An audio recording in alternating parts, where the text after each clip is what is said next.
I'm Raisa Chantami of the Indonesia channel in Jakarta, and this is your TIC News Break on the hour, every hour. Here's what's happening in Indonesia. President Joko Widodo is scheduled to visit Moscow later this month to hold talks with Russian President Vladimir Putin.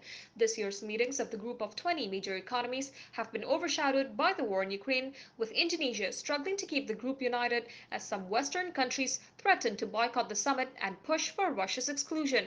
Jokowi will attend a G7 summit in Germany from June 26th to the 28th before traveling to Moscow.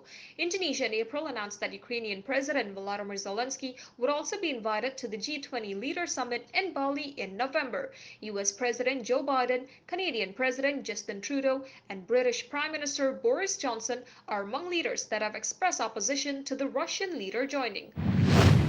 Indonesia recorded more than 1,000 new COVID-19 cases for 6 consecutive days. The recent hike was a major setback in the country's fight against the pandemic after successfully containing the daily tally below the 1,000 mark for more than 2 months. Indonesia added nearly 8,000 cases last week. Jakarta alone recorded 2,700 cases, while West Java added 686 cases to the national tally.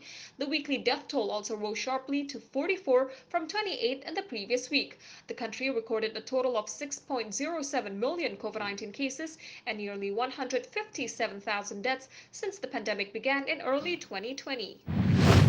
Bank Indonesia will leave its key interest rate steady at 3.5% on Thursday. Indonesia's central bank is one of a few major Asian central banks that has not increased rates from a pandemic record low. But a 75 basis point Fed rate rise last week and the prospect of more aggressive moves in the coming months sent the rupiah tumbling by 2%.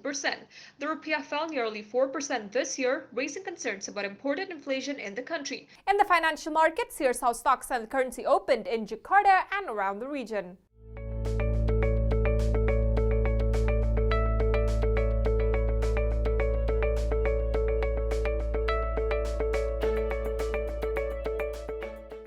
If you're heading to Indonesia or traveling within the country, here's the weather forecast for major destinations.